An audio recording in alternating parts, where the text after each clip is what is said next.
Once the computer is all hooked up and turned on, if you have a touchscreen, you could just hold your finger down for a second anywhere on the desktop and a menu will appear. You can also do this by right-clicking on the mouse. On this menu, click on Display Settings, scroll down and you will see multiple displays. Underneath that, click on the option and then you will click on Duplicate these displays. You will see a prompt that asks if you want to keep these changes. Say yes, keep changes. You will notice the projector and the touchscreen will now have the same display on them. The next thing to do is ensure that you are on the correct resolution. We are already on the recommended resolution of 1920 by 1080. If you are not, select that and it will ask you to keep changes once more. Select yes, keep changes. Once you are done with this, you can exit out. Once the touchscreen and the monitor are duplicated, we're going to start E6 Golf by double-clicking on the icon.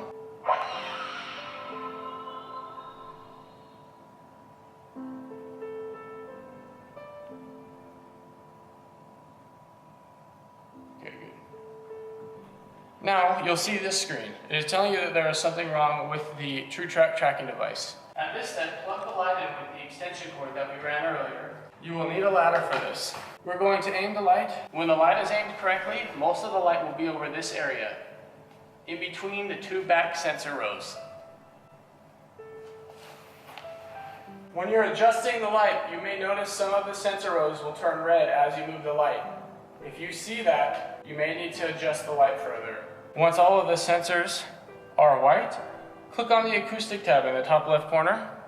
Now we are going to test the microphones. There are 3 microphones in this system, a left, a center, and a right. I'm going to go to the left microphone and tap on it with my finger. And as I tap on it, you'll notice that the computer screen corresponds to my tapping. Left is on the left. We'll go to the center now. That one is working as well. And now to the right. And that one is also working. Now I know that the microphones are in the correct spot and they are also all responding. You can click OK after this step. Once you've tested out all 3 microphones are working, we're going to tuck the center microphone up into the ceiling. Push the wire through the hole and slide the microphone through the neoprene sleeve like we did on the left and the right microphones. Remember that the microphone should be facing the screen. Now we can aim the projector. You will need to make sure that the back legs are extended out all the way and the front legs are as retracted as they can be.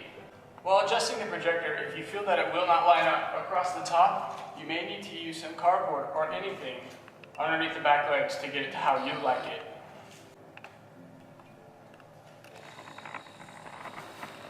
Once the top of the projector is lined up, we're going to go into the menu of the projector, scroll right to display, and go down to V keystone. The vertical keystone should be about -7.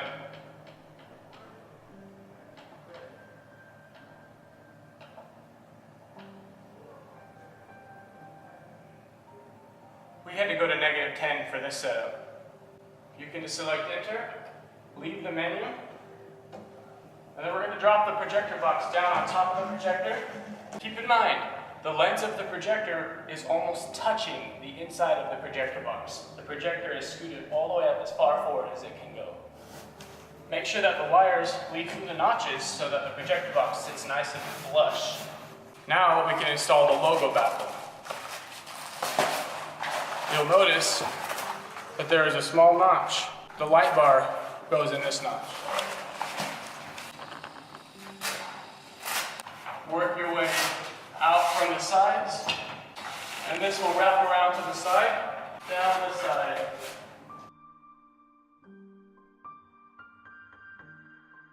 Now you're ready to take a practice shot. One thing to keep in mind, always use clean golf balls and clean golf clubs. If there is any dirt, silk screening, or Sharpie marks on your golf ball, they will transfer to the white screen and they are very difficult to remove. So keep in mind, clean golf ball, clean clubs. Some people even recommend having a dedicated set of clubs just for the simulator. We're going to go into the practice range, driving range. I'm using a 3-wood here. Set the ball in the center. When you're using anything driver, wood, iron, the ball is going to go right in the center of the 6 black dots. When you're putting, you're going to move the ball to the back single black dot. So putting in the back, everything else in the center of the 6 black dots.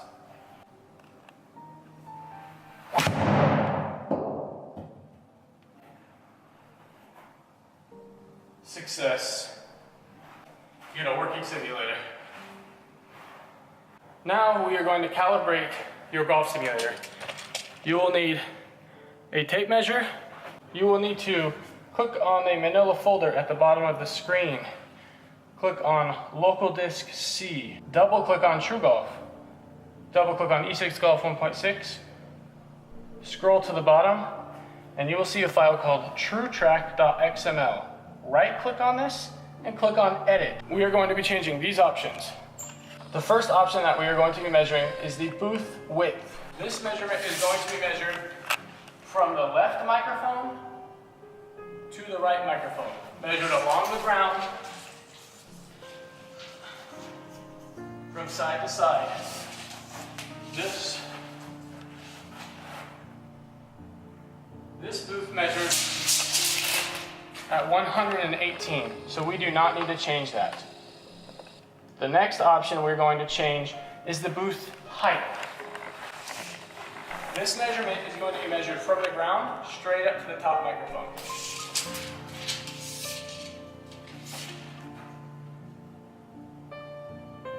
.92.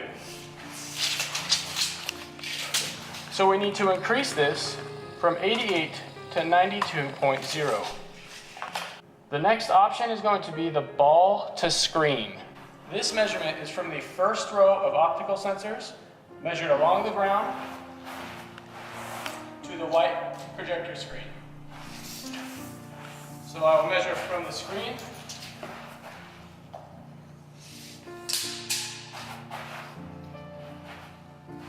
along the floor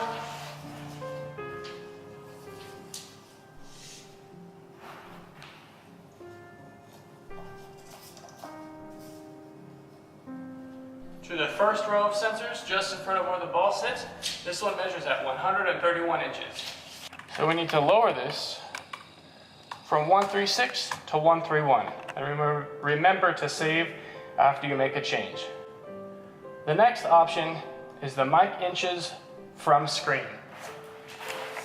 This measurement is from the front of the microphone, measured along the wall to the white hitting screen. So I will measure from the screen to the front of the microphone. This one measures at 55 inches. So I need to lower this from 56 to 55. Save that.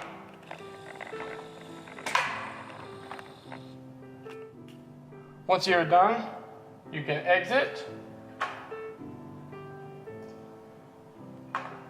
And we can start E6 one more time. If you start E6 and you get this error screen telling you that one or more sensors is covered,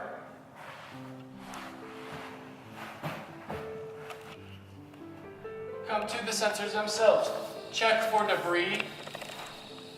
You may need to check in there to see if you have a broken sensor.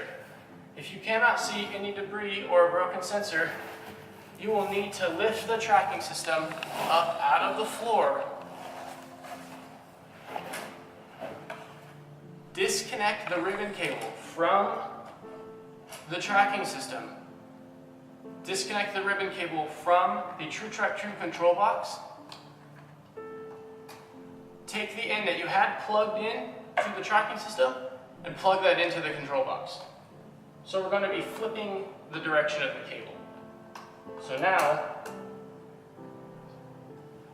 the end that I had at the control box is here and is now being plugged into the tracking system. Once that's plugged in and the clips are secure, lower the tracking system back into the ground.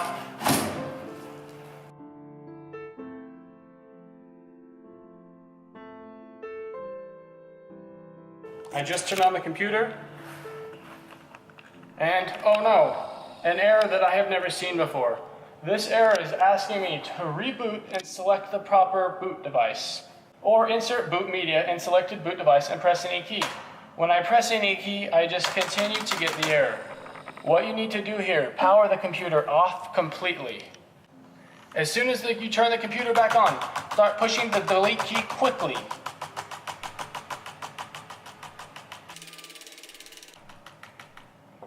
This will bring you to the BIOS screen. This screen may look foreign to some, but it is easy to navigate. First, we are going to click up top on BIOS features. We will then see boot option number 1, boot option number 2, and boot option number 3. Click on the right of boot option 1, and you will see a menu pop up. We want to choose the option that says Windows Boot Manager. So make sure that Windows Boot Manager is selected as boot option 1. Boot option 2, double click on that, and click disabled. So now 2 and 3 both say disabled, with boot option number 1 saying Windows Boot Manager P1. When you're done with that, click on Save and Exit in the upper right corner of the screen. You will be brought to this screen here. Click on Save and Exit Setup again. And a third time, yes, Save Configuration and Reset. Once you click on that, the computer will restart. And if you saved it correctly, it will boot straight back into Windows.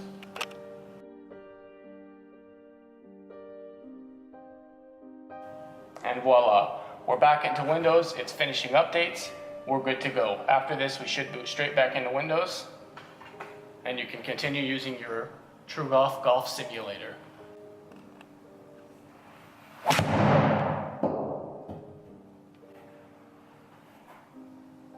Success.